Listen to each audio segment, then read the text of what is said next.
Welcome to the Jedburgh podcast. I'm the creator and host, Fran Racioppi. Each episode, I speak with transformative leaders, visionaries, drivers of change, and those dedicated to winning no matter the challenge. The Jedburgh podcast is founded in the lineage of the special operations Jedburgh teams of the past and is produced in partnership with Talent War Group, a management consulting and executive search firm focused on helping you optimize the people side of your business. We're sponsored by Jersey Mike Subs. Together, we share the mission of giving, making a difference in someone's life.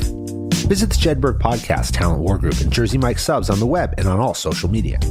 A percentage of all proceeds is dedicated to the Special Operations Warrior Foundation. And what is amazing is that the way these songwriters then take that story and turn it around in 24 hours almost as a mirror, and it opens up almost a new channel of understanding of oneself. And I think for myself, when I went through, I listened to my song probably once a month. A lot of our veterans have told us that it's the first time they ever told that story, ever. This was the first one I wrote that was a theme, because you had this theme running through your life, and that you had said that you see your life in chapters and that you compartmentalize, you're able to. So it couldn't be just about one thing. I walked out of here with a melody in my head, and when I got home, the melody was different. But it was just something like a melody just started coming in as I was walking in my car. What would you say if someone asked you to write a song about your life? A song about you, your story, who you are and what defines you. Music's a powerful influence in our emotions and our feelings. But usually, it's another person's story, another person's journey that we identify with. What if the song was our story? What if the song was about my life? These are the questions Brian Ferguson asked me a few months ago when he invited me to Project D.R.E.W. Brian was a Navy SEAL. His brother Drew was a Green Beret in 10th Special Forces Group. Drew was a great officer and a phenomenal musician who led a band in small-town Cleveland barn. A band that played songs Drew wrote about his journey, about his life. Drew died by suicide in 2017. For this episode, I took Brian up on his offer to go to Cleveland to write my song and share my story in a way I'd never even considered. Since every challenge that puts us out of our comfort zone should be shared with others, I asked a few of my closest and oldest Army friends to join me to write their songs too. Project D.R.E.W is named in honor of Captain Drew Ferguson. D.R.E.W also stands for Delivering Restorative Energy to Our Warriors. We spent the first day sharing our stories with our songwriters, telling them where we came from, what defines us, what drives us. The songwriters then had 24 hours to produce our song, and on Sunday afternoon, deliver a concert. After the concert, and to tell the story of Project D.R.E.W, I first sat down with Project D.R.E.W's founder, Marilyn Zeidner, D.R.E.W's cousin, Mike Winnen, and D.R.E.W's brother, Brian Ferguson, to discuss D.R.E.W's life, why we should tell our story through music, and how a barn-turned-music hall is changing the lives of our veterans. It's the veterans who tell their story at Project D.R.E.W, but it's the songwriters who write the song. To talk about this relationship and the bond that's built between songwriter and veteran, I asked my longtime friend and previous Jedburgh podcast guest and Boston firefighter Tony McDonagh to sit down with me and both our songwriters to share their experience. Bill and Scott explained what they learned from Tony and I, their process for turning a full song in 24 hours, and what defines each of us in our path from Boston to the Army to civilian life. I want to give a special thanks and shout out to my friends Corey, Tim, Alex, and Tony for asking no questions and jumping on the plane to Cleveland and Project D.R.E.W. I especially want to thank our songwriters for not only listening to us, but hearing us. And thanks to Jim and the crew at Barnegie Hall for delivering a unique concert that allowed us to feel, not just heal. We lost a warrior in Drew Ferguson, but his legacy and his music will live on. Listen to my conversation and hear our songs on your favorite podcast platform. Watch the full video version of our Project D.R.E.W experience on YouTube. Learn more about Jedburgh Podcast at jedburghpodcast.com and follow us on social media at Jedburgh Podcast. Learn more about Project D.R.E.W and get involved at projectdrew.org. Brian, Marilyn, Mike, welcome to the Jedburgh Podcast. Thank you. Thanks for having us. I want to start right there. And first of all, to be here in Cleveland, to come to Project D.R.E.W, to come to your home, Marilyn, be in Barnegie Hall, all right, and to sit on this stage, which I have to say, I told you this a couple of times, I still don't know if you believe me, but this has blown me away. And I didn't know what to expect when I came here. And I think you guys do a good job of keeping it very broad in the initial conversations, setting this up of you're going to come and you're going to tell your story, you're going to pair yourself with a songwriter. But to come into this barn and see what has been built and see this stage, I mean, this is a full-blown musical operation. It's been impactful from the minute I walked in here. We just had the concert. We're going to talk to some of the guys later, the songwriters and veterans who participated, my friends, which also, before I get into some of the questions here, I have to thank you for letting me do that and letting me bring my friends here. And as we talked about the last couple of days, the guys who came, I've known for 20 years, my career, and all of them have been impactful in my life in some way and at different points. And today, we continue to maintain, it's like we never left each other. And so was truly an amazing opportunity to be part of Project Drew and spend time with them. And thank you so much. I'm glad you're here. Yeah. Let's start with Drew though.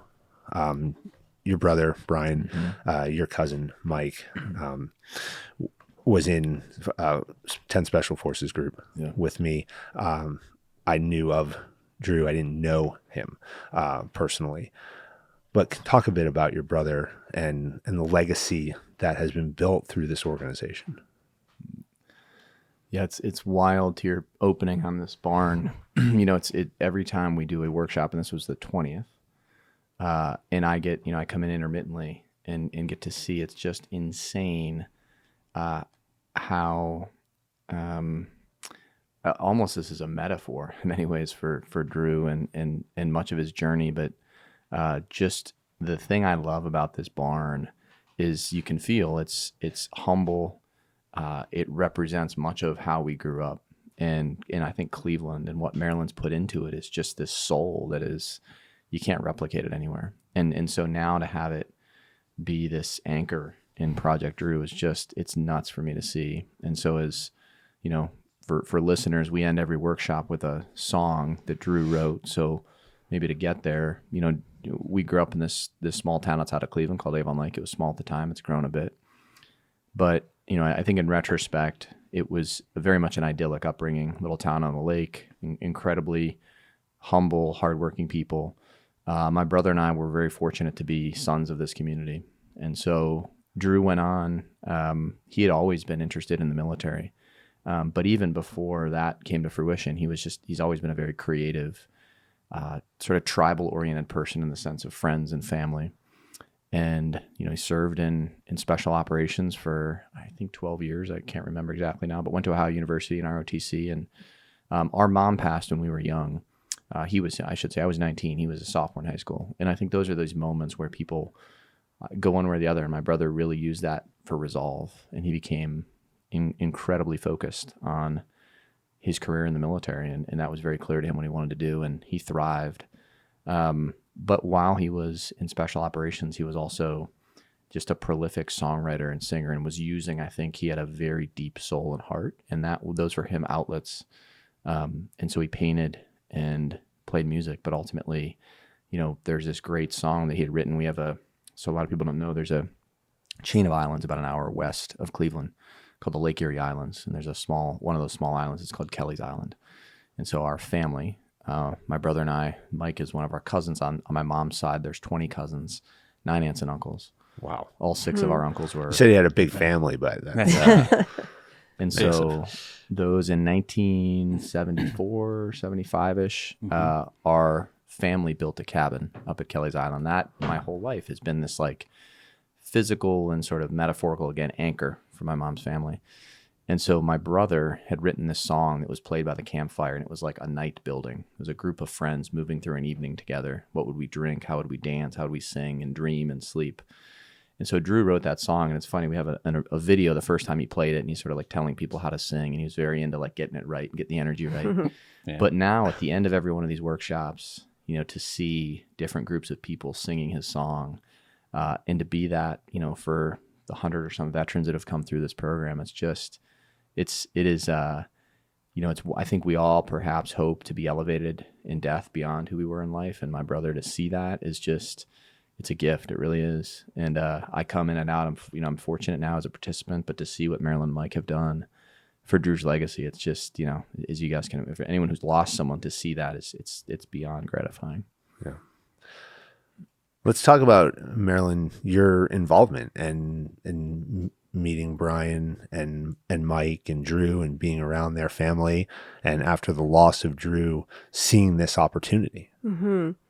Well, Drew was a friend of my daughter's, and so all the kids used to hang out here upstairs where there's a game room. There's still a game room. There's still a game room.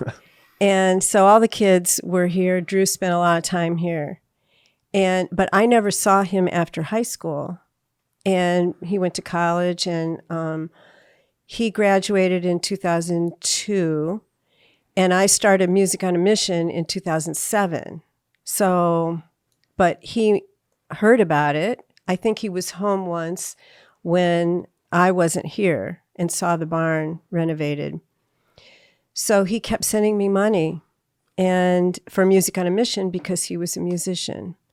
And so when I heard that he died, I decided, I had been thinking about starting this program, but I hadn't done it yet. So when I heard that he died, I thought, this is it. That's what I'm going to do.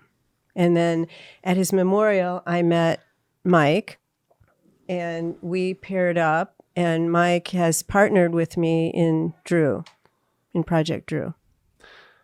Mike, you have a musical background, and you were up there and you played not only Drew's song but my song, which was absolutely amazing. And we've been joking that I got the band because Bill, who was my songwriter, is a bass player, and so he brings everybody in, and I didn't expect that, and it was really cool. And you had never, even until today, he wrote the song in the last 24 hours, so nobody ever heard the song, but you didn't even hear it until right before going up, and absolutely crushed it. Talk for a minute about music and your background, that connection that you had with Drew about music, and then also getting involved with Marilyn and the vision behind Project D.R.E.W. Sure, certainly. Where to start? I would say from an early age, I was just exposed to the power of music. It's simply stated, right? Going way back, so my wife Lexi and I actually met in band camp, no joke. And we both I know someone who went to band camp. Yeah, played trumpet growing up, right? Didn't learn guitar till start playing guitar in high school, and then I learned that Drew played guitar, and as Brian said, we would jam at Kelly's Island, and when you said tribal earlier, Brian, the image I had was Drew, like he'd face paint like Charles Wallace, like Braveheart, and just these crazy like let's put a smoke machine in the shed, and let's play this song that we know, but play it differently, and like this whole theater kind of thing, right? And we had the best time just goofing off like that, right? And those are the times that we remember. It might be a song that you've heard on the radio 100 times, but playing it that way and connecting in that way is so important. So I learned to play music in high school with friends, and here in the barn. I kind of feel like the one they let on stage. I'm like, I wouldn't say amateur musician, and there's such great talent here. I'm like, I'll jam with these people anytime, any day of the week, right? Because it just sounds so great. Like, yeah, man, I just want to play along, right? I always want to up my game. And so I think it takes me back to Marilyn mentioned a minute ago. The first time we met was at Drew's memorial service. So he died in 2017. We had a memorial service up on the lake, Veterans Memorial Park, and it was just pretty amazing. His military community, his giant family, kind of his art community. We all came together and just try to make a tribute for him in music. And that's what Marilyn said. I've been wanting to do a program like this for a while, pairing songwriters and veterans together, and now I feel like it's the right time. I'm going to call it Delivering Restorative Energy to Our Warriors and name it after your cousin Drew. And so I was just immediately drawn to, wow, yes, can I help? Can I join? Can I come check it out? And so that's kind of how we all got started. let's talk about the mechanics of the program itself. And what we're doing is bringing in veterans, pairing them with songwriters, and they're telling their story. I joked a minute ago that you're very vague on what you're going to do when you come here, but talk about the process, Brian, for a second, and identifying the veterans, who and then working with them to set this up, and then getting here, and then what's the whole process when they show up? Well, probably let Marilyn do that because she's really the brains of the pairings and thinking about the mechanics. I'll say like what I find fascinating, and maybe some important context I left out. I mean, so as Mike said, Drew passed in 2017, so we're recording this in 22. So he passed 5 years ago in July, and he ended his own journey. And it's one of those things where you wonder if something like this existed, if he'd gone through it, if it could have helped him. And we all know, unfortunately, especially in the special operations community, that there's a heavy burden that a lot of guys struggle with, and not just in special operations. And I think what's been beautiful about this is, again, the setting here in Cleveland. And initially started when Marilyn and Mike started this whole idea. It was really the local community in Ohio. There's so many, it's such a massive veteran community. I think, I don't know how deliberate, Marilyn just had this powerful vision, but what I started to find amazing as soon as it got going, and this was just a few months after he passed, they started to see these, now there's been over 100 veterans from every conflict from World War II to present day, to include the Cuban Missile Crisis. And it's, what I think is beautiful is it's about telling your story. And I was saying, I think to Tim last night that, I think everyone who comes here, they tell the story they're ready to tell. For some people, that's a deep story. There's been some Vietnam vets who've talked about things they never spoke about in their life. Here they are, decades later. And there's other people who just talk about the simple connection of brotherhood and what it meant. And it can be either of those, and what is amazing is that the way these songwriters then take that story and turn it around in 24 hours, almost as a mirror. And it opens up almost a new channel of understanding of oneself. And, I think for myself, when I went through, I listen to my song probably once a month, and it reminds me of things in my own journey, but it becomes, for people with children or those who've gone through with grandchildren, it's just this incredible gift, because people who have a hard time talking about something, when it's done through music and the story of a song, you can feel that. And so, that's kind of the setup. I think what, now it's the art that Marilyn, figures out how to bring people in to get the right songwriters and pair them. And then it's really just sort of the magic of that storytelling. Right. It's the songwriters that have the magic, and we talked about this yesterday a little bit, that maybe it's the fact that the veterans are talking to strangers that makes it easier to do. But a lot of our veterans have told us that it's the first time they ever told that story, ever. Or, and one man, he served in Afghanistan, and he really struggled when he came back, and he couldn't talk about it. I mean, he did try to get help, but he couldn't talk about it with his family and friends. And after he told us he plays his song every day, and he had a childhood friend that came over and he played it for him. And the guy started crying, and he said, "Why didn't you ever tell me?" And he said, "I just couldn't. But now the song lets him hear it." Well, I came up on the stage after the concert was over, and I think I think the camera was still rolling when I did it, and I thanked Bill, and I was choked up because I couldn't even really get it out that, thank you, because it was such a powerful representation. And to your point, Brian, I think we saw that in even the 5 songs that we heard today from the 5 different perspectives of the different guys who were here, and all of them had a slightly different angle. And so it really did allow everybody to sit down and answer the very simple question, tell me your story. And where do we start?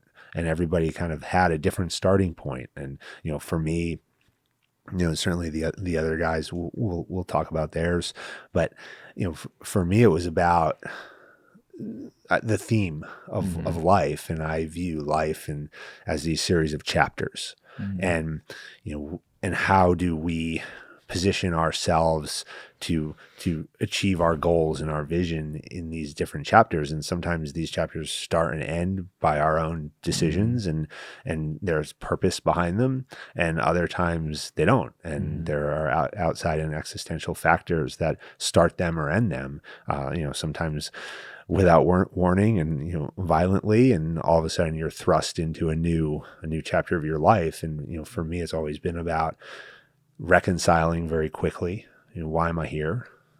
How did I contribute to this in some way? And can I come to terms with that and take ownership and accountability and acceptance? And now what am I going to do? What am I going to do now to move forward? And so my song that Bill created was I Press On. And then it's about driving on and how do I wake up every day and think about, where I came from. I'm going to learn from that and understand it and use that as this, this experience that shapes my future mindset. But nobody's coming to give you opportunities and you got to go seek them, and you got to find what drives you and what your mission is, and you have to go execute. And I think for me, it was a great opportunity to just talk about the totality of what I've gone through, and having the highest highs and the lowest lows, and how do we then represent that in how my character and how I approach my day and my life. And I think even the way Bill played your song, the concept of press on, and taking everything how you thought about and lived that life, and so again, it's like you tell that story, and a good songwriter and storyteller is going to pick up on the subtle narrative that you're missing that's so obvious. I was saying to Mike, like, what I find fascinating about this is in this one in particular, there was really no audience. There was a few close family members and people have been through, but I think deliberately a special operations community not wanting people to feel like they're here to be sort of put on stage. But even you don't need an audience. That the only person that is meant to hear the song is you, and that's the power. In mine, there's this line my brother used to say to me. So Drew was younger than me, but he always had a wisdom that was far deeper than I had at any season of my life. And when I was, particularly in high school and college, always running around and busy, and my brother would say, "Hey man, don't live so fast," in like a very sort of like calm, insightful way. And I had said that to Gretchen Plus, who wrote my song. And so one of the lines in there is, "Hey man, don't live so fast. It's no one else's job to make these moments last." And it's one of those things that like,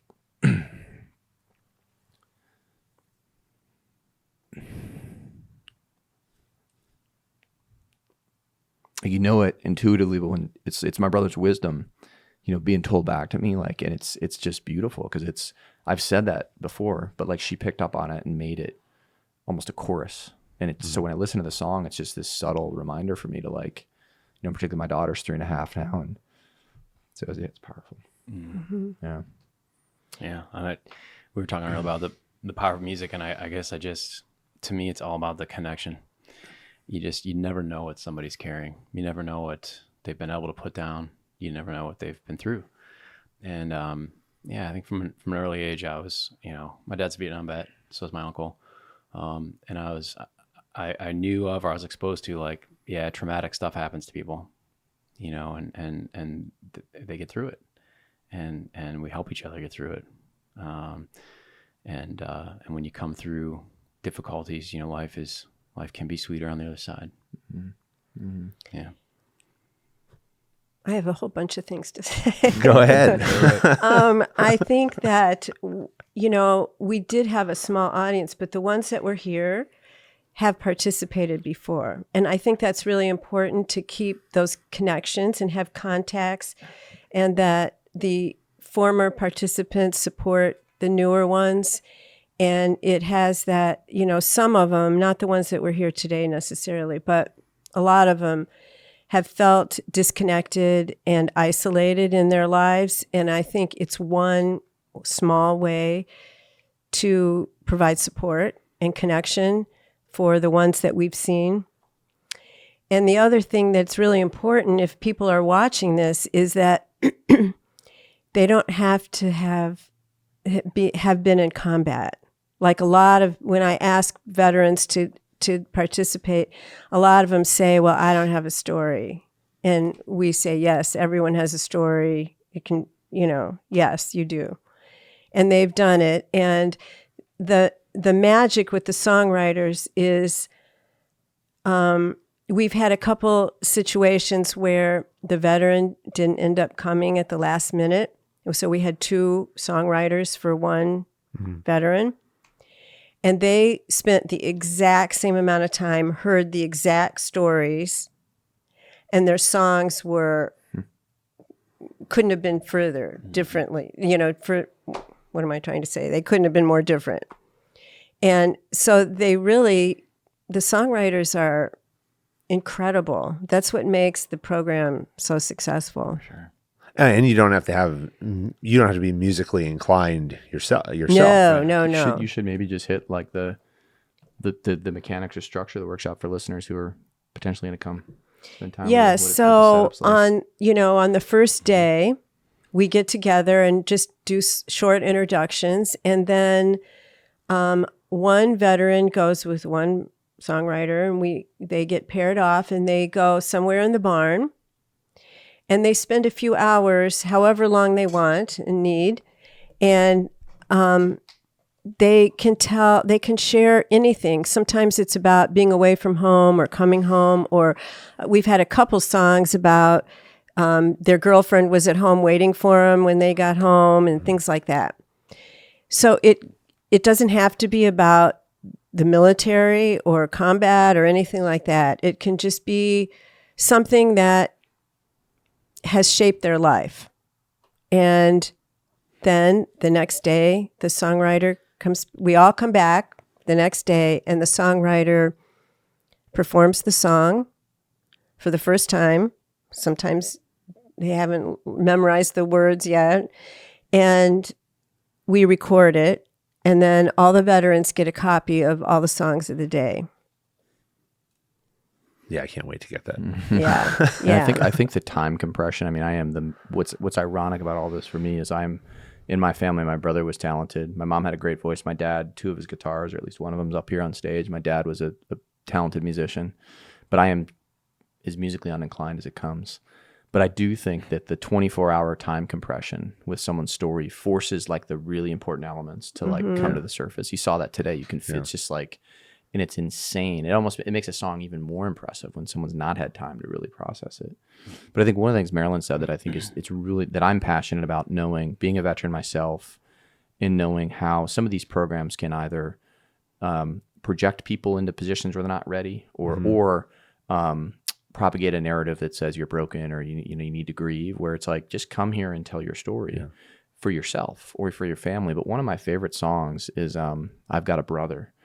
And it's a guy who was a Marine in the 90s when there was nothing going on. And it's about him being in Okinawa and just being in the chow hall and like guys raising their hand to volunteer for each other to, cover someone's watch shift, or just to, they knew someone had a family. And so they, it's about the deeper tribal bonds of why we all love service.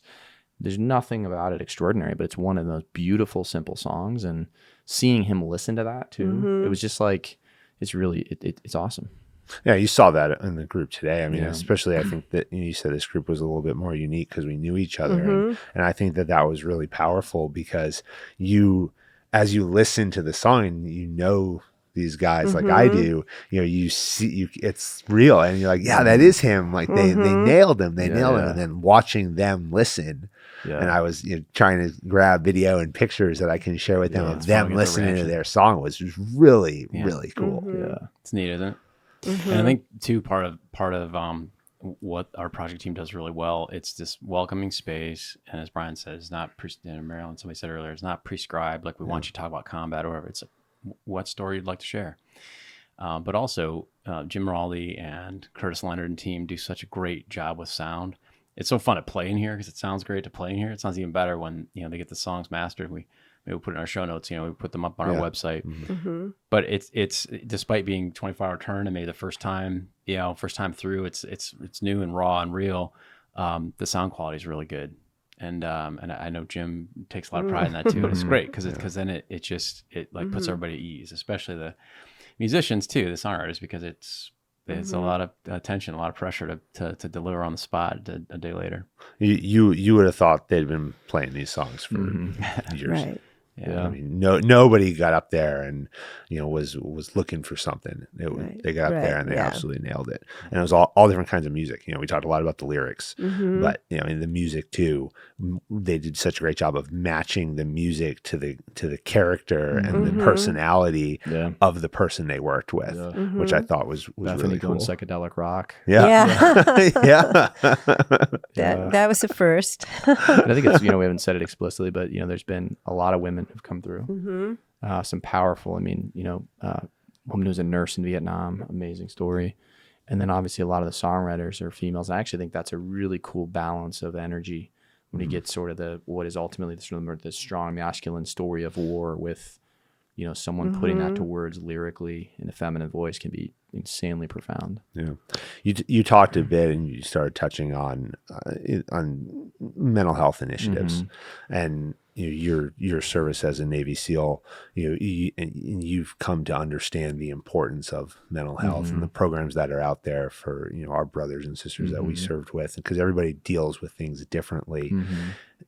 I really do agree with you and believe that a program like this, because it's the welcoming environment of it and almost due to, nobody's coming here telling you what you have to do. It creates that space for so many people who have struggled to even want to get involved, or we talk a lot about talk to somebody, talk to somebody.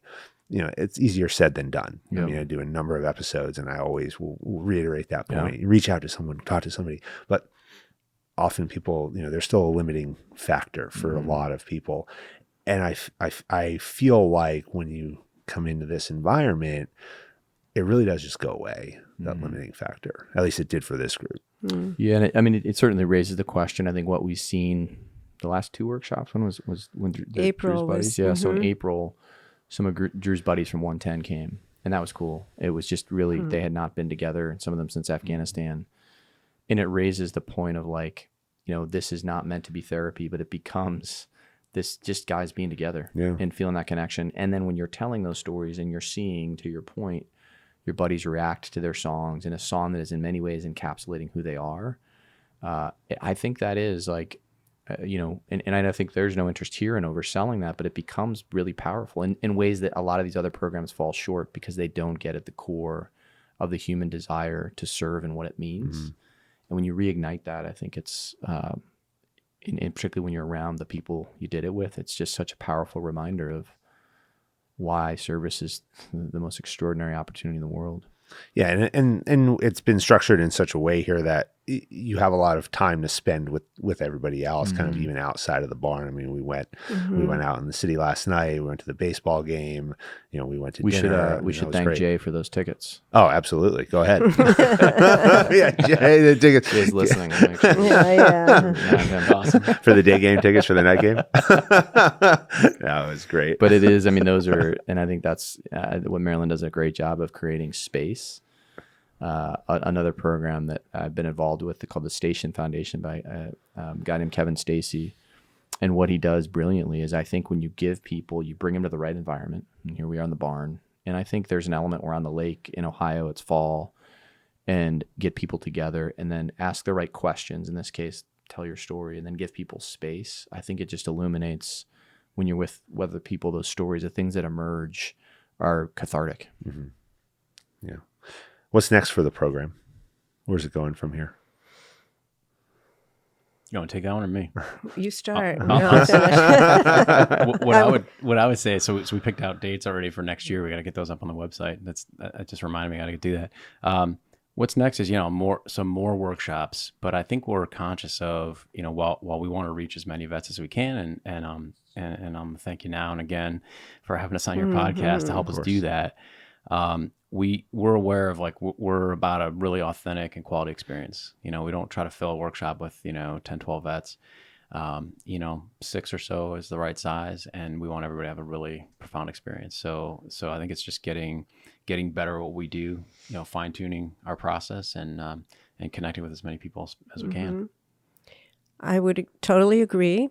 And I would say that as we've gone through now, we're on our 5th year. I mean, we took a year off for COVID, or year and a half for COVID. the name has gotten out. And it started with Bill, your guy, your songwriter. This, I might start crying. I usually cry through every day, every workshop. So, and every song. I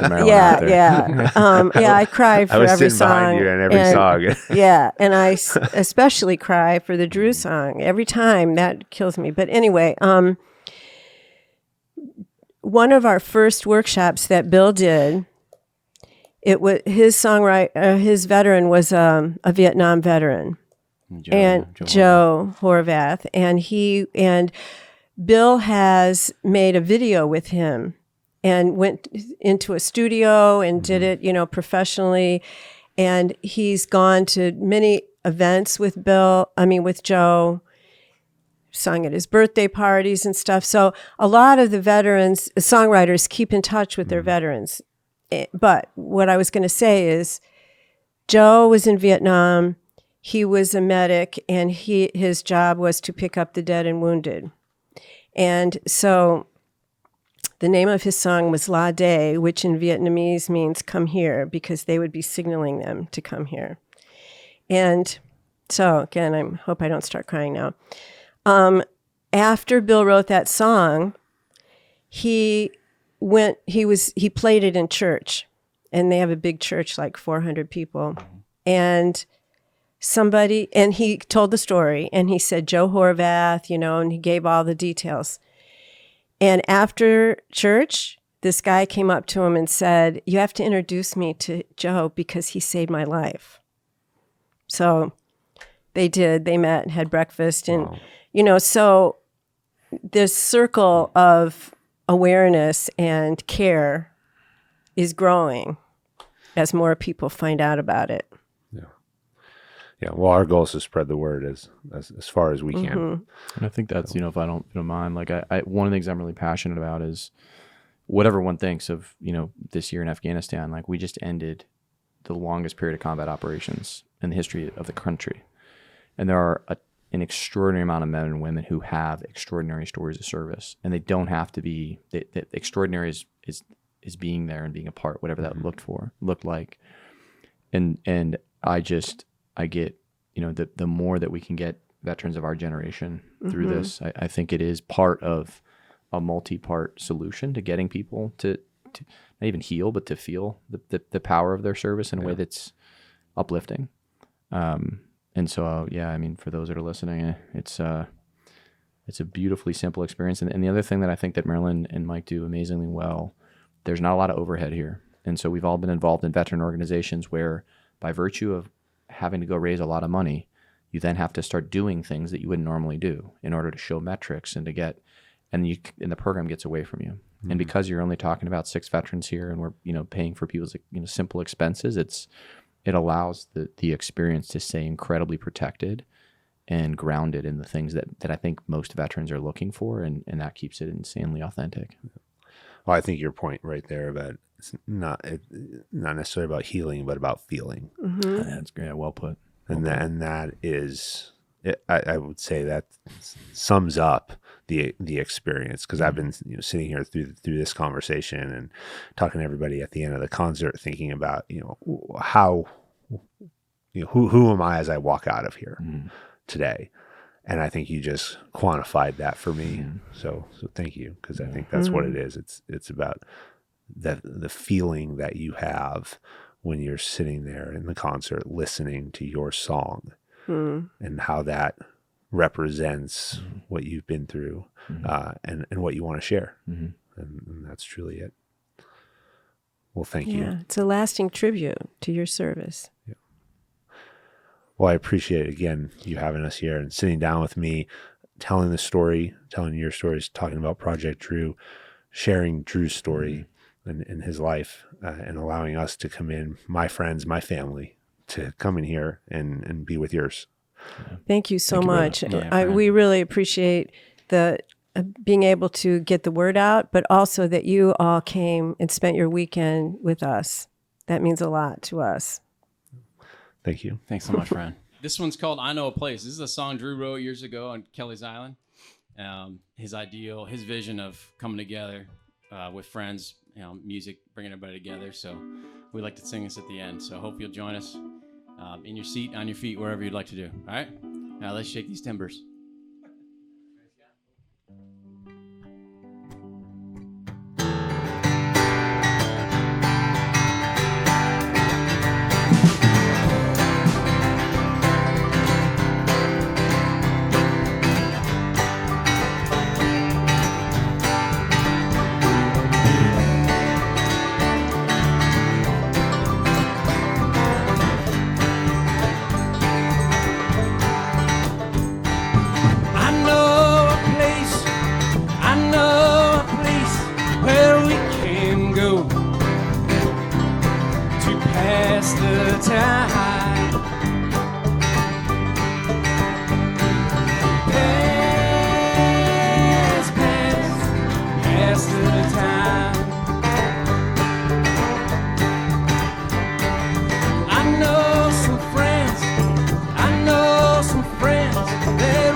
Sing with me.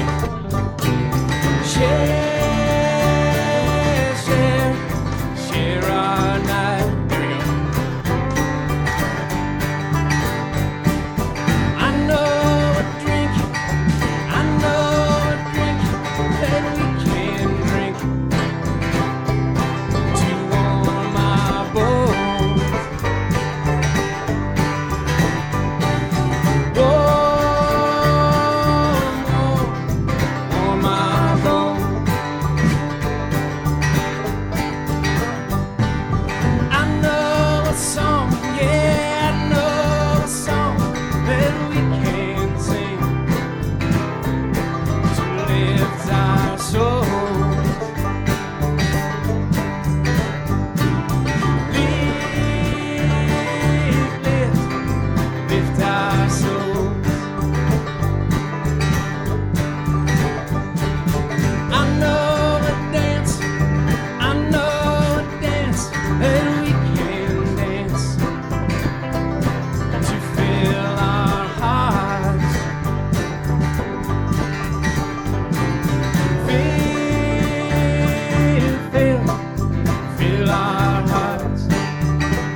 Tony, Scott, Bill, welcome to the Jedburgh podcast. Hey, thanks for having us. And Tony, you're becoming quite a star on the Jedburgh podcast. Yeah, I'm a regular now. Yeah.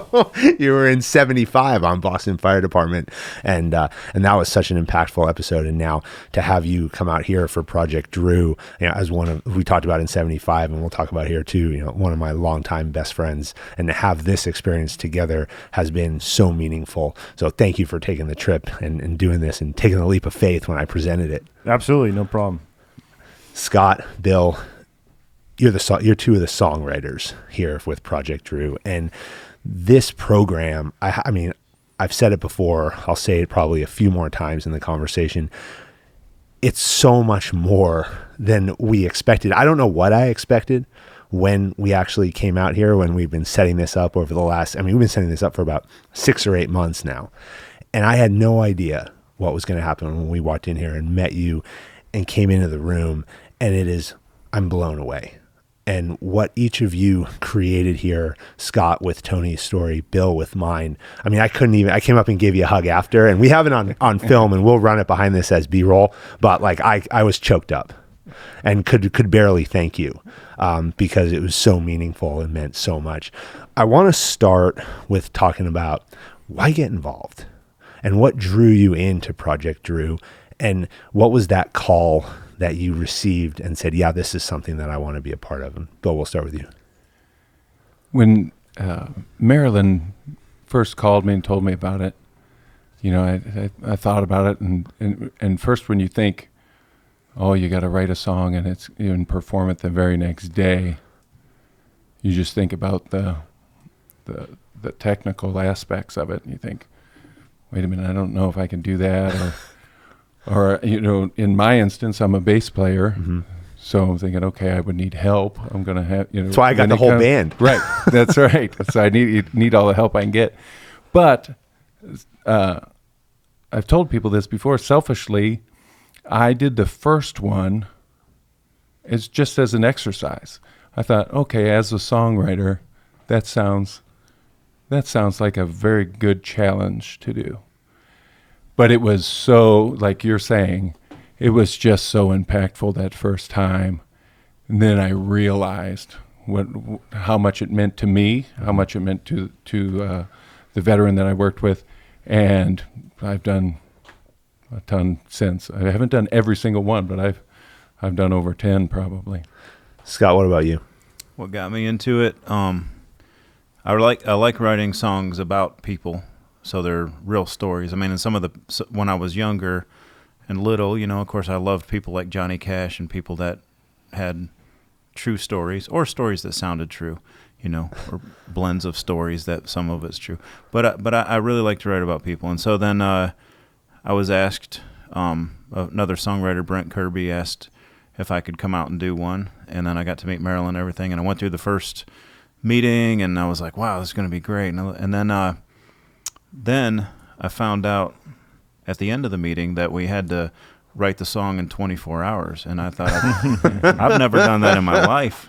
Songs take me months. Yeah, sometimes I've written a song in 2 days or something, but yeah, that was, but I said, well, all right, if everybody else is doing it, I'll give it a shot. But, it's the stories. It's my grandfather was in World War II. And so I've always felt, and he was in I think it was Utah. But, and there's a lot of stories about that I know, or a few, and some of them that shaped my mom's life and, all the kids' life. And so, I really take to heart the whole package of, start to finish, someone being in their stories, how, our process of bringing people back into, civilization and, yeah, so that's my short answer. Well, let's talk about the process for a minute, because as we mentioned, we didn't know you when we got here yesterday, and we came in, we sat around, we kind of Marilyn talked about the background of the program, everybody introduced themselves, and then it's really right into it. There's not a whole lot of fluff. It's okay, here we are, you met everybody, now let's go. And we get paired off. And I know that we had spent the day before, we went to dinner with Marilyn, and she kind of try to get a feel of who we were, our personalities, and she tried to match us with people who matched our personalities. I'll say after the show today, she nailed everybody. I mean, absolutely spot on. She always does. Yeah, totally, absolutely incredible. But the process, and I want to hear, Tony's opinion here in a second too. I mean, I think there's a little bit of nerves on both sides, because what we're expecting is to come in and and really all they say is tell your story. And that's a very bold and very broad statement, because from there you can go anywhere. And so, Tony, when we came in here and I presented you this, and I didn't know a whole lot about it outside of, hey, let's go do this thing. We're going to get the guys together. We're going to go out to Cleveland and we're going to sit down with songwriters and tell our stories. Generally all I knew as well. Talk about how you felt coming in and then sitting down with Scott. Well, it was very interesting. Like, when you asked me to do this, I didn't really ask for any details. No, and you didn't hesitate either. Yeah. Let me ask Emily. Okay, we're good. Right. So it's just, I know I'm going to say yes, because if you ask me, it's going to be yes, because that's our relationship, and I trust you.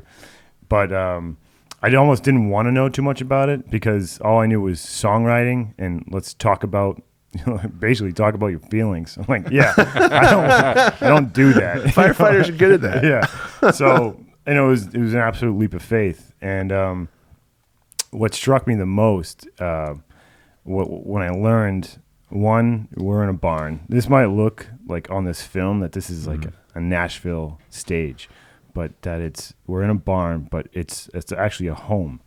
And this isn't like a corporation. And then what really struck me is the people that are involved and do this, and that give their time to do something like this.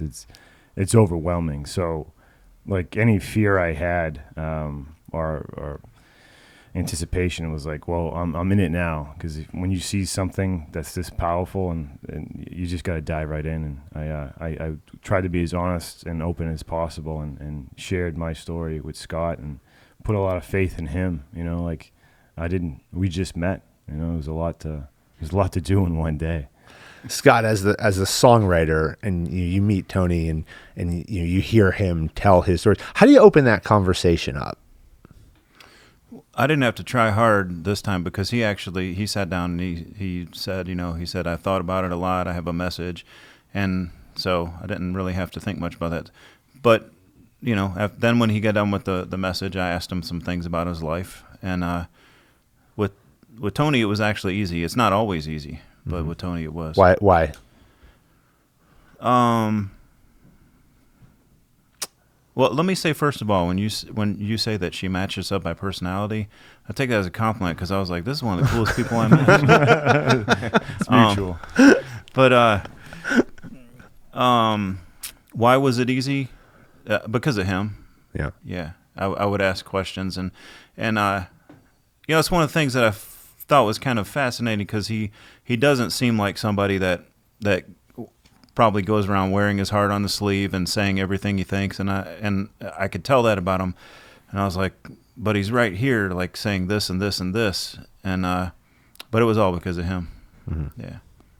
What about when we met Bill? Now we're gonna talk about our day. I mean, I'll tell you from my perspective. I didn't know really what to expect, and I kind of felt like, well, I'll just kind of start at the beginning, I guess. Yeah, that's really all we ever do. Is there's been a couple guys that have had a specific day, this part of their story, and but for the most part, it's been, just start from when you got in, or when you signed up, or maybe right even before that, and then it's just tell us what happened all the way through there, and then we go, and then something always comes out. Then all I do is write. All I'm doing is sitting there writing. Yeah, you had like 5 pages of notes. Yeah, and then I might ask to clarify something. I always learn stuff. But then we just ask questions about certain things that might pop out. Tony and Scott, you focused a lot for your song 10,000 Holes. You focused a lot on the military service piece of that. what did you see in Tony's story, Scott, that had you hone in on that message? And there were two components to this song too. So I mean, I want to hear from you on how you, when you left yesterday, how you really started putting that together. Well, I mean, I'm allowed to talk about details. Yeah, sure. Yeah, okay, that's fine. Well, I think the one thing that brought that thought to mind was he talked about someone in Iraq that and they weren't even in the army, but they were somehow employed by Al Qaeda to take out one of the Americans before. And I know I don't have the terms right, but was it a unit that was going home? Yeah, there was a unit leaving that day, and they had a specific target. Mm-hmm. And so they, they had to take out one of them. That was their goal. And so I heard the story as this, and this is how it was in my mind. There's a young American, he's about to go home, and he's up in the guard tower, and then there's a sniper that shoots him on the day he's going to go home. And I just thought, wow, how awful, because he was just about to go home. Well, then then Tony explained how he said, well, there was a family waiting at home. There's always a family waiting at home, but they don't know, hey, today my son's getting on the plane. Mm-hmm. So on the day that they knew, today my son's getting on the plane, their son is killed. So that's more holes than just the one hole of that one bullet. And then and then he said all the guys that got on the plane, like I never thought about that. This is a happy occasion. We're all going to go. Everybody's going home. Now it's no longer happy. And so I just thought about how that one thing, it put all this, originally I was thinking about poison, like it just that one action put all of this poison into the world through all these different people. It gave them hurt and pain and loss and negativity. And it just added that. And then I thought about how it's like holes. So one bullet, 10,000 holes. And Bill, we focused more on life overall. Yeah. When we talked about the military service piece, and we talked about these themes, throughout my life. Of you joked that it's similar to the Chumbawamba song. I get knocked down and I get up again, and where there's these super high highs that I've had in life, and it's like every time I wake up and I'm like, yeah, we're doing it. Mm-hmm. It's within sometimes minutes, right? where it's the ultimate low, and it feels like I'm starting over again, mm-hmm. and hitting everything that we've worked towards up to this point is for nothing, or we certainly learned a lot. And I talked to you about taking those experiences, learning from them, but having to get back. You created my song called I Drive On. Mm-hmm. And so when you left yesterday and we parted ways for the day, what went through your mind? When we were breaking, I wrote the first couple lines and was thinking that you keep pressing all the things that you've gone through. And I told a couple people, this is the first time that I haven't written the song about just your military oh, really? Experience. No, this was the first one I wrote that was a theme, mm-hmm. because you had this theme running through your life, and that you had said that you see your life in chapters, and that you compartmentalize, you're able to. So it couldn't be just about one thing. It had to be about those highs and lows and how you keep pressing. And so it's all we can do. Yeah, that's right.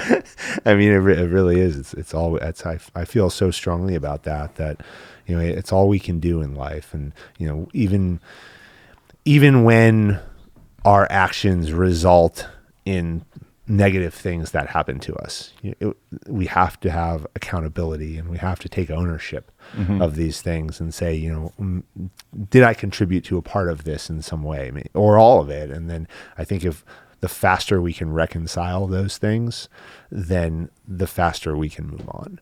And I always think about sitting at my house and nobody's coming to the door and saying, knocking on the door and saying, here you go. Here's the next opportunity. And sometimes it feels like that happens, when people call up and they're like, oh, I want you to be involved in this. But if you really walk it back, it's because you met someone somewhere, because you went to something, or you did an event, or you participated in some organization, and they got to know you and respect that, and they called, and I think it all comes back to just constantly having this push and this drive to do something. Yeah, the one thing I did, hopefully it conveyed in the song too, and we talked about this yesterday, is that you're the high risk, high reward guy too. I've lived in both. We talked about you could have taken the safe job, and you said, and you just, I remember you looked at me like, what? No, I couldn't do it, and so that's what I had to convey, is like, no, you are pressing. It isn't you're not taking the safe choice.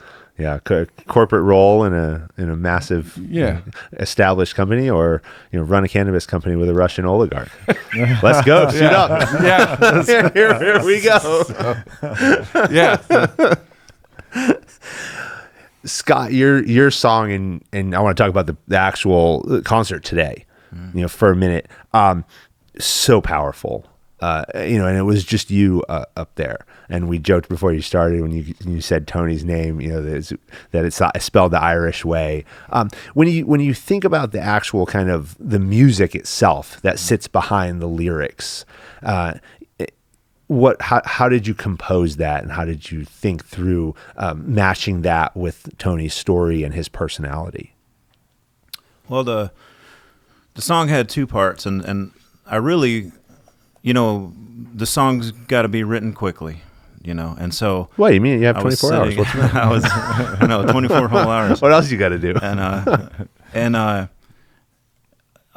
So I was looking at all these details of his life that I just thought were really fascinating. Like his father was born in Ireland in 1946 in a stone hut with a thatched roof.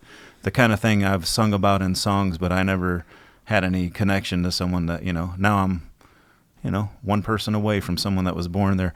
And so there was all these, then there's like little snippets like that I got of stories of being in different places. And he talked about, I couldn't get all this into the song, but he talked about. That's why I have to make an album. Yeah. An album, yeah. Yeah, I would. Universal, which is something I thought about before, that everywhere you go, people are people. And they are and these are my words, but it's kind of what I got from what he was saying, that people are kind of like subject to their governance and the politics above them, but they really are people. It's a family. It's a, they want the same things generally. And I'm talking about as you visit communities of people, generally the same kind. So, but he said he liked bluegrass music, and I've gotten to know quite a few Irish people in Cleveland, and I do know a guy that was born in Ireland, but he wasn't born in a stone hut. So cool upbringing, but not quite as cool. But anyway, I know that bluegrass is it's when the Irish music came to America. It was like the next generation of Irish music that was bluegrass, and so I just kind of drew on that, and so the first part, I had this. I walked out of here with a melody in my head, and when I got home, the melody was different. But it was just something like a melody just started coming in as I was walking in my car. By the time I got home and wrote the words down, started writing words, the melody had changed a lot, but it was the same basic idea. And I was just kind of, and on the first part, I never changed chords. I just stayed on one chord for the whole thing. Something was like, it kind of feels like just, droning, like if I was on a mountain in Ireland, except I'm not from that time, so it's more like a mountain in West Virginia, except I'm not from West Virginia. But, that's where that came from. And the second part, I watched I watched both videos of both of the songs that he gave me. Was it Stade? Is that the name? Cleve. Cleve? Yeah. Stayed Cleve. Stayed Cleves, I believe. It's a song about coming home from war. Yeah. So I didn't use like the melody or the rhythm or anything of that song, but it was a song that he said meant a lot to him. But I used the feeling of that song, you know, and it's just a guy and his guitar, and so that was sort of my jumping off point to say, you know, it's okay to go in this direction because, yeah, that. And you added the roll call in the middle. Yeah, he had mentioned at one point that was how they would say roll, and that it comes from the Civil War, and that that's how they would speak it, and so then I started thinking how that might fit in the middle if I wrote a little bit about the American that was shot in the tower on his last day, and then, or wait, that was the same person, and having the roll call for him sort of reenacted, but then at the end, you know, he's still here, and you know, there's a lot of obviously that are not here, and I thought, wow, like we can actually do that right now, and he can be present. Yeah, and you did. Yeah. Bill, I gave you 2 songs that I felt defined kind of me, and you know, one was John Parr's Man in Motion, and the other one was Allman Brothers' Rambling Man. And we got the band. We had the whole band. I had no idea that was going to happen. Well, I always have to get help because I'm just, you know, a bass player. So not just a bass player, phenomenal bass player. Thank you. But when I come in, it depends on who's here, and so I'm always asking, you know, can you play with me? Can you do this one? You know. So today he even got to play drums. So that was a first. But so with the music, I actually had something else going yesterday. I had the song completed, but technically it was sounding, and this is just a technical issue. I mean, it was sounding more like something I'd already done for another veteran. And I couldn't do that. And so then I was trying to purposely not do that, and then that was ruining it. So then I scrapped it all together and then came back to what we had today. So I mean, just changed it all together. Yeah, it was phenomenal. We're going to play, you know, whoever will, certainly mine are going to play in this episode, and anyone else who will let me will do that too. What's next? Look forward to the next one. Continue to stay involved. Oh yeah, you know, I wouldn't. I mean, it always depends on your schedule, but you know, Marilyn knows she can always call me. It's too important. It's too impactful to not do. Yeah, this is the 20th one. Yeah. Tony, how do you feel when you leave here today? I'm overwhelmed by this organization, and just to know that there are people out there that care so much and are willing to do so much to get this message out there, and to help veterans. And my story is not uncommon. Unfortunately, my battalion, we took more casualties at home than we did in the 2 wars I was involved with. Like orders of magnitude more were lost back home. And I think what we're trying to do here is ask the difficult questions of why does that happen, and what are we going to do about it? It's a crisis, and I always try to find those answers and educating myself of what the root causes are is probably the process that, you know, helps me deal with it. And I know that's what Marilyn's trying to do here, is really get to the root of it and try to understand why we lose soldiers, you know, after the war, and what as a society are we going to do about it. Yeah, we're losing too many. That's the reality. And it's programs like this, and it's people like you Bill and Scott, who are willing to come in and support these types of organizations and support veterans and people who want to share their story. And I think it's important, Tony, and as I said, thank you again for coming out and doing this, because we have to show others that they too have an outlet, and it's not bad just to share. Right. And a program like this, and why I wanted to highlight, that it's so open-ended, share your story, that's important, because you get to go where you want. You get to focus on what you want. And it's really a program where you're going to get out what you put in. And I sincerely appreciate everything that you gentlemen have put in here. This has been a truly tremendous and life-changing weekend for me and the rest of the guys. And thank you so much. Thank you for everything that you've done, and Tony. Yeah, thank you, Fran, and Project Drew. This is an amazing organization. Yeah, it's an honor. It really is. It's an honor to be part of it.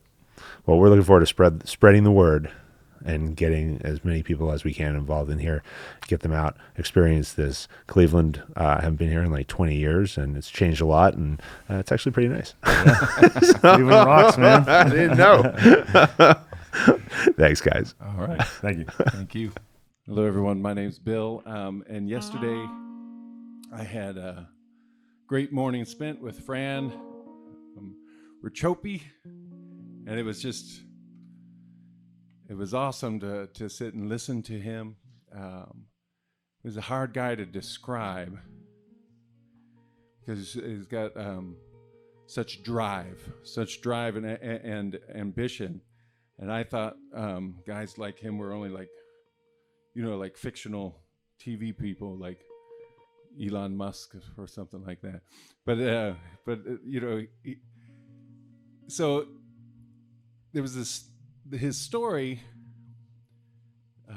has this theme.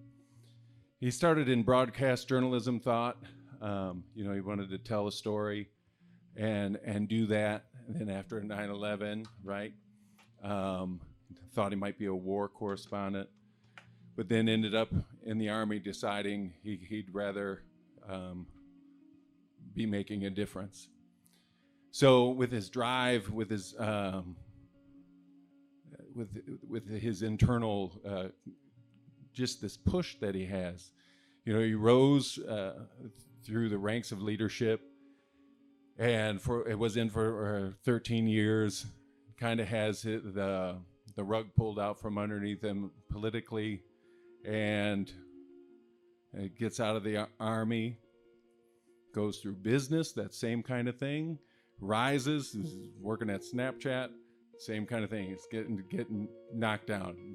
Business, but he's got this drive that just keeps pressing on, and that is the overall theme that I got out of it. And so with everything he told me, we wrote this. It's called Press On, I Press On. So these guys heard it today. Ray's going to hear it here in a minute. And Scott's going to hear it right now. So here we go.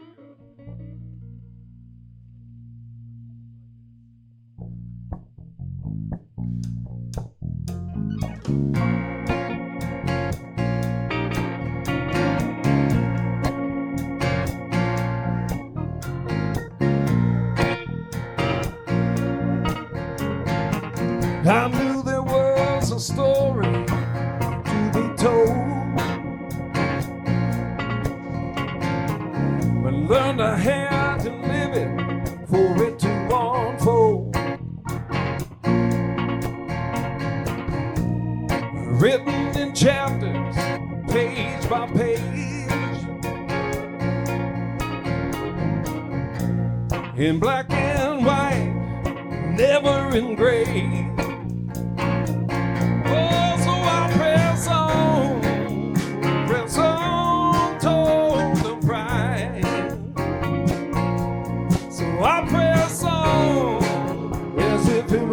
Right before my eyes, so I press on, press out of reaches where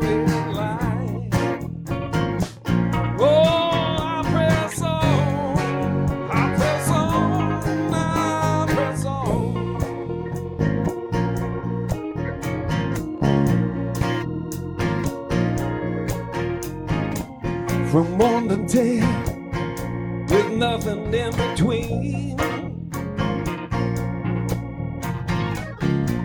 I'm either all in or gone, it seems.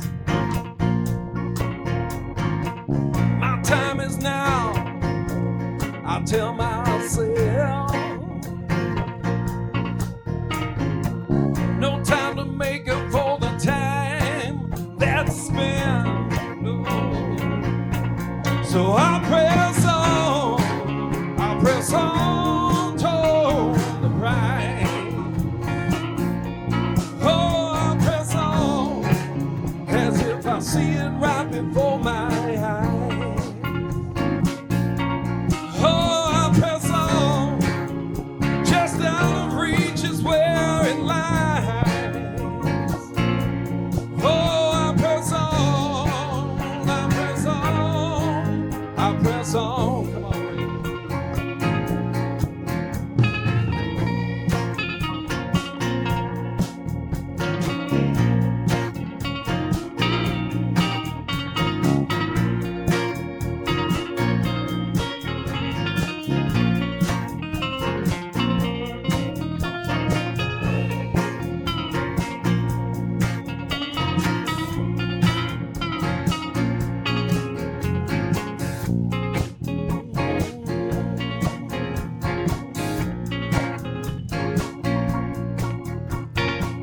For the choices I made, I was chasing what life can be,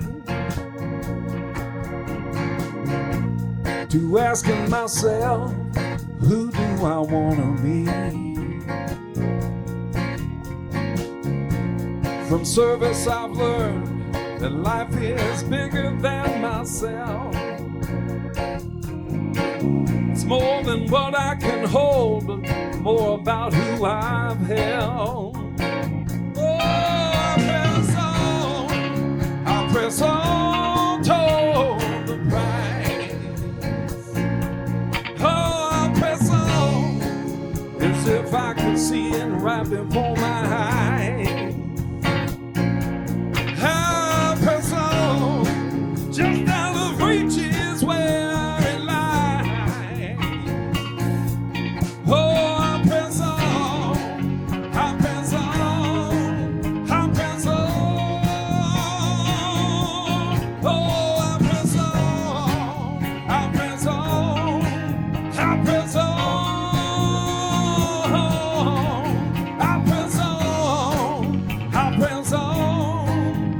Press on.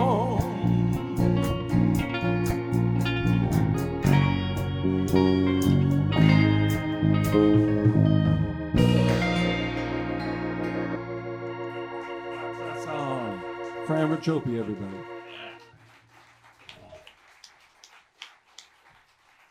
Tony's one of the most fascinating people I've ever met, and it goes beyond, you know, any stories he had or anything. It's just like you know, when you speak to somebody and you can tell by the thought that they've put in to different categories of things that have happened in their life or categories of their life, and how everything fits together and how they categorize things.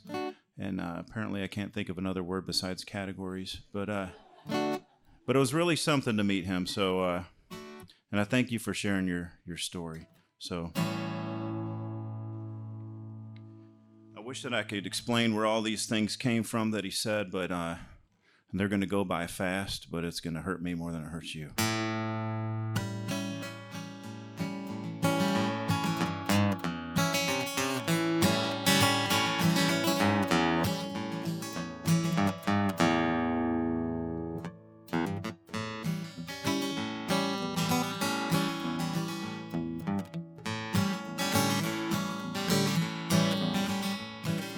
Not too far above the ground, where the clouds of an Irish sun shone down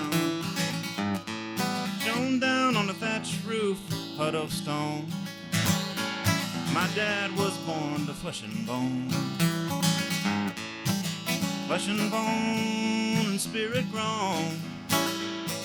Across the oceans where he'd go. Lace and curtain houses all I've known.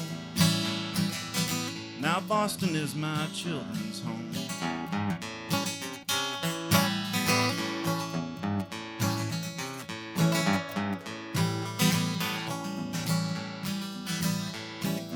Not too far above the ground, in the sand and the dust of a desert town, I'm 20 going door to door. Are you a friend? Now I'm making sure. Look here at my son, you say, this prize creation that you made. The world, your world is ancient like my dad's. I'm a soldier in Afghanistan.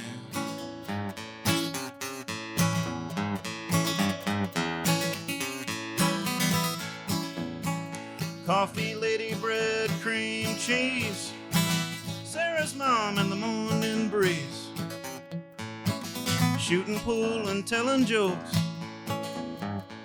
In Baghdad I have known some folks.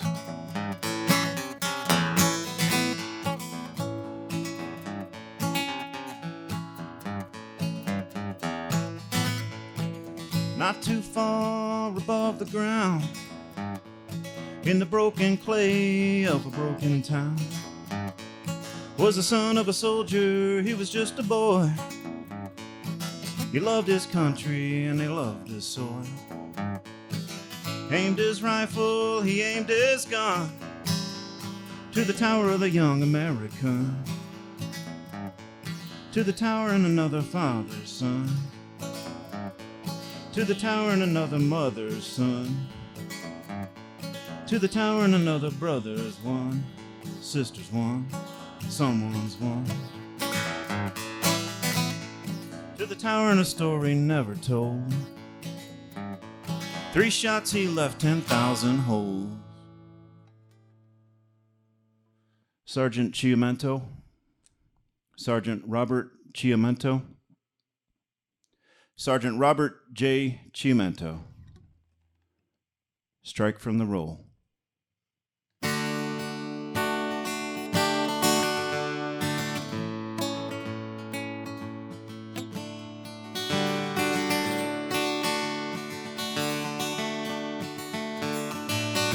There's a bullet 12 inches from your head, whistling sandbag broken threads, from a gun that was only one hair out of place. Just laugh it off, you'll live one more day. Son, don't you know that the Sioux and Cheyenne, Arapaho and Comanche men never left home in ones or twos. They all walked in each other's shoes. The darkness can steal the hope of your soul. When a shot takes a soldier, it leaves 10,000 holes.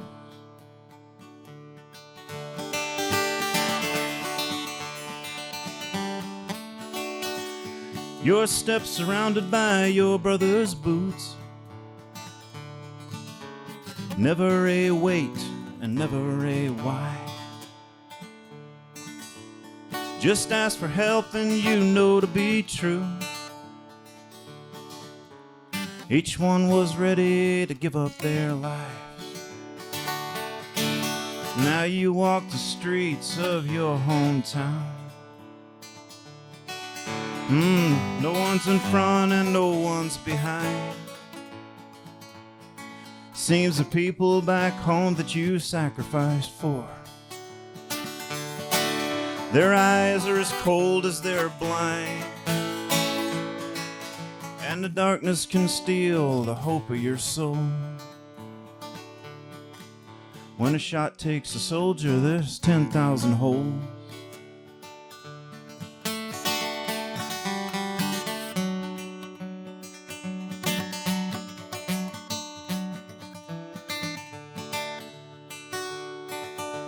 Behind that wall, the enemy creeps. Maybe it hides just outside the door. It's looking through windows and burned out cars. Somewhere in a haze that you've been before. And each bullet that misses, well, maybe you'll hear. And you'll see the damage that's done. But one comes if it takes you down. Well, you'll never see that one. And the darkness can steal the hope of your soul. When a shot takes a soldier, it leaves 10,000 holes.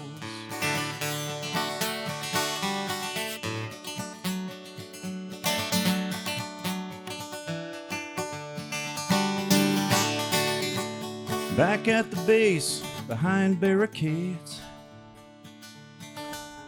you know deep inside it's really not safe.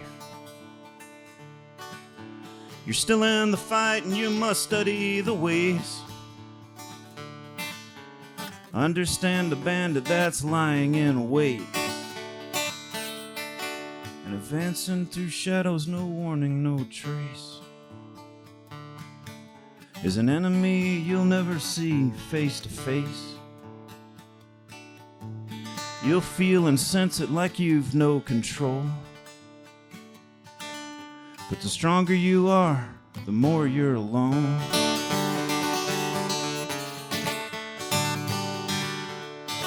And the darkness can steal the hope of your soul.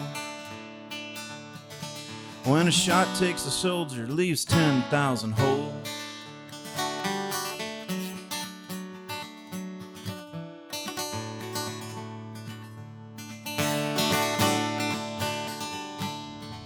Each bullet that misses, maybe you'll hear. And you'll see the damage that's done.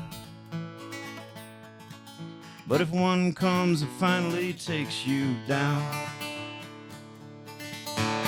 you'll never see that one.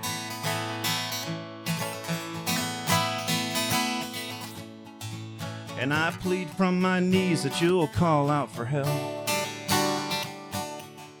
When it feels like there's only one road, don't let the enemy take one more win. One shot that leaves 10,000 holes.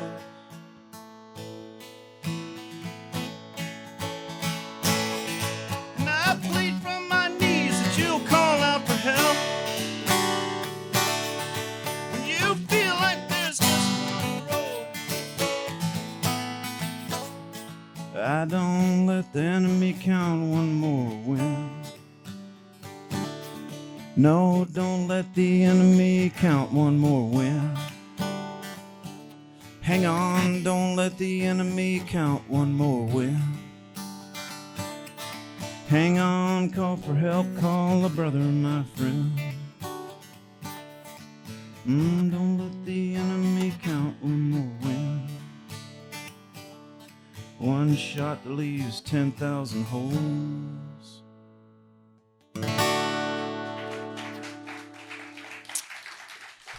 Captain McDonagh.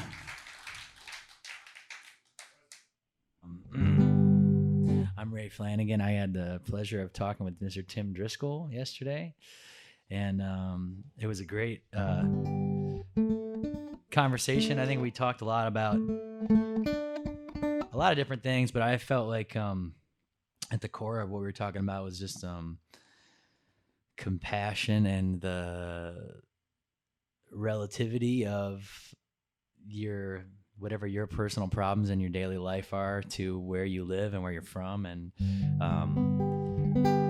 so I wrote this song called First World Problems with Tim, because he said, because we were also talking about how he was talking about how that in the military, that also like in the operating room, that he spent some time in some operating rooms that the sense of humor in the locker room, sort of sense of humor amongst female nurses, is very similar to those in the military, and that we kind of were talking about how sometimes some people who have been through the worst may have the deepest senses of humor, but also that, it's important to get your kids to soccer practice on time and stuff, just as much as it is to just be thankful that you can just go get water out of the sink and you don't got to walk 5 miles to get it 3 times a day. So, song's called First World Problems.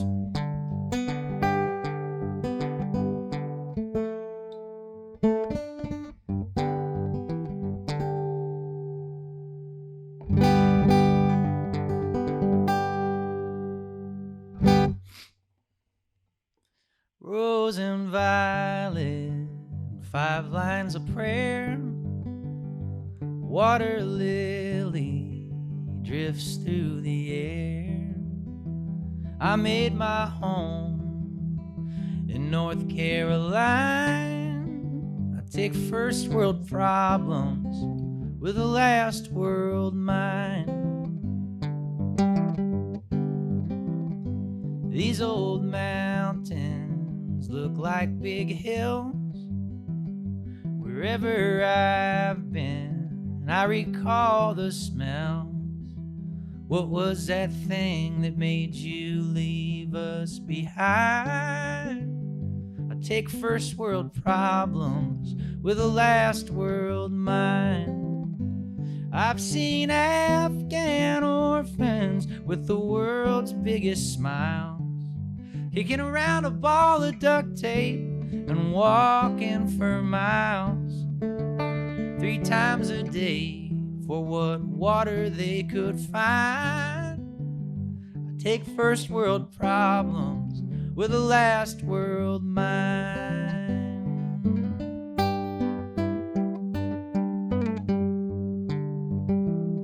I saw my medic treat his own wound and proceed to stitch up the whole platoon. You push through the pain and you learn to be kind. I take first world problems with a last world mind. On the razor's edge of tragedy, the darkest humor is comforting. Past the potatoes, down the high tension line, I take first world problems with a last world mind. I take first world problems with a last world mind.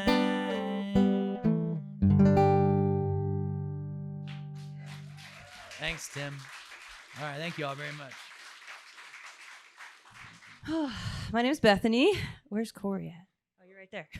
Okay. You were right in the...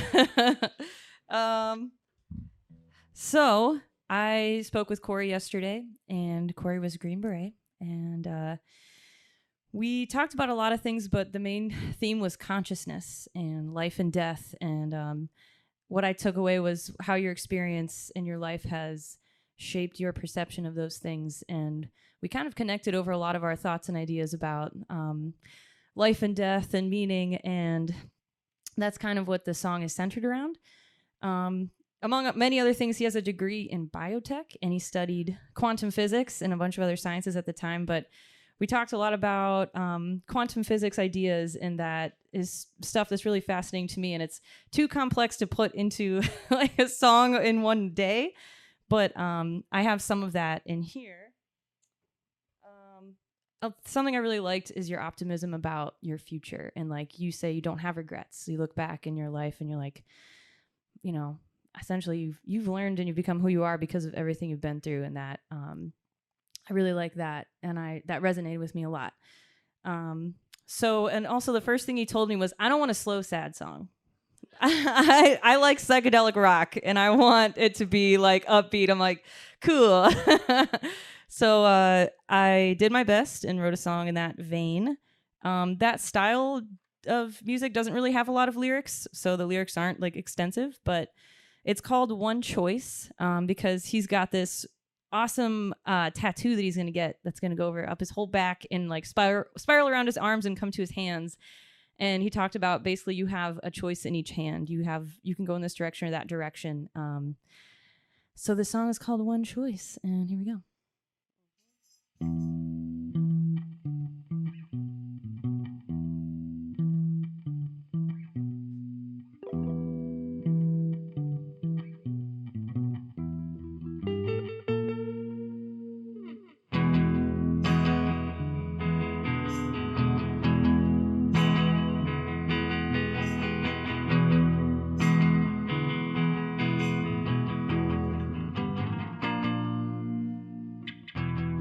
19 years old, just trying to find my way.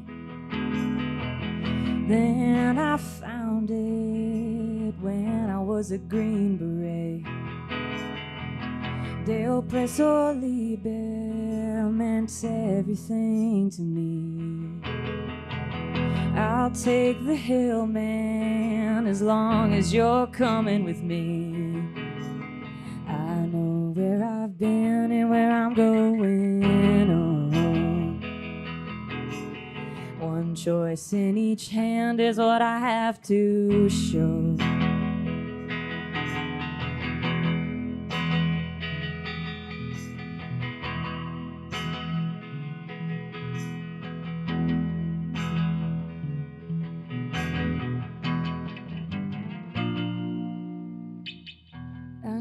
So the puzzle comes at 35. Feels like I've been here longer than I've been alive. Our understanding of what's been and what will be is no longer just what we can see. I know where I've been and where I'm going. Oh, one choice in each hand is what I've got to show. Oh, no.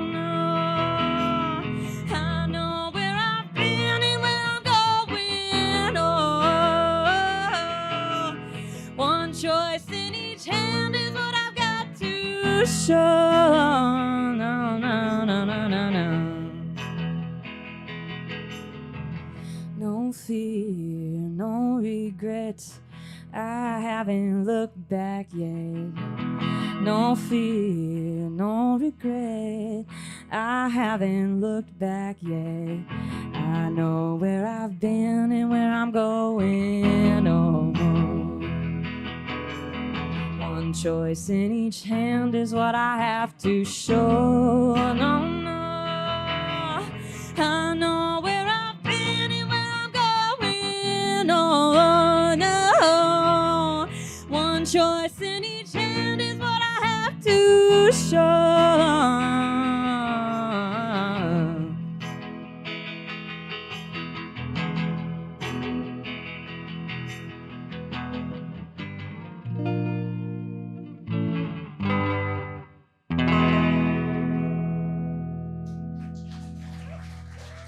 All right, thank you. Thanks, Corey. Awesome meeting and working with you, man. Hi, I'm Tim Blake. Very nice to be with you all today. And Alejandro, those lights are, I really can't see it. That's my buddy Alejandro. We met yesterday. And it's probably one of the most interesting people I've ever met in my life because he is a philosopher and he is a master photographer that he's working on. At one point, he worked 3 jobs. He worked the Postal Service, National Guard, and a bouncer. And, bouncer, I said, what was that? Bouncer. And I figured that Green Berets would probably be very qualified to be bouncers. So these are all his words. He showed me his website, and I went home, and I didn't really add very much to this. These are his words, and I put them to music. And the philosophy that I can't get out of my head, I'm still not right from it, but it's called the blur between lights, because he said when you're looking into the future and you have a goal and you're looking at something that you're striving for, what you do is forget to see what's going on around you on the sides while you're getting there. And his philosophy is to have that goal, but make sure you see every minute and everything around you on the way to that goal. And it's a wonderful philosophy, and we wrote this song about that.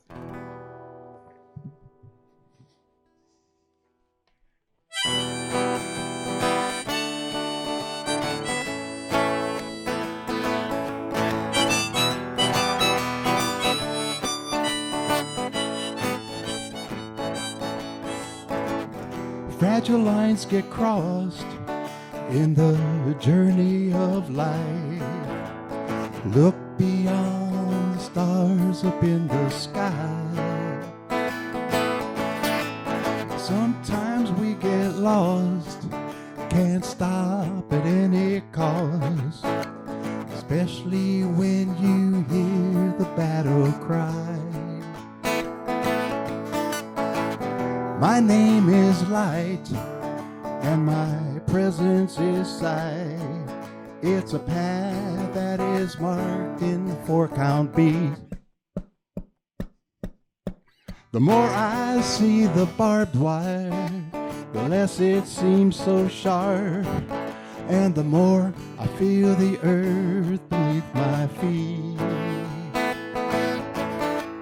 Toss 2 coins and take a ride when reality and your dreams collide. Photos taken in black and white, I am the blur between the lines. I am the blur between the lines.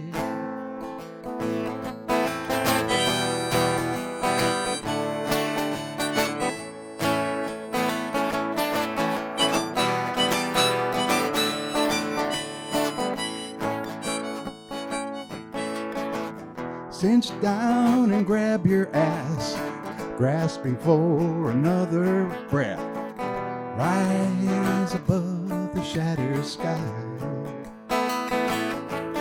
Like a movie with an all-star cast, always gonna be my bet. Can't buy back time, can't compromise. Make a plan and take a ride. Hidden paths are magnified like fireflies in the moon so bright. I am the blur between the lines. I am the blur between the lines.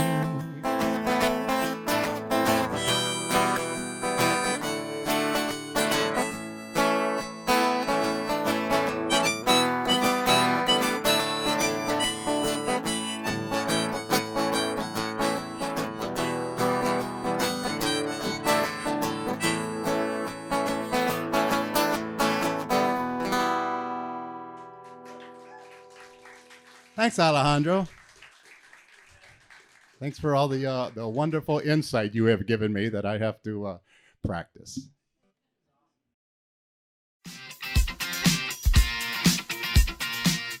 American Jedburghs went out to form the foundation of the United States Special Forces and the Special Activities Directorate of the Central Intelligence Agency.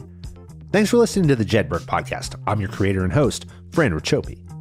Join us next week for a new episode on Apple, Spotify, or wherever you get your podcasts.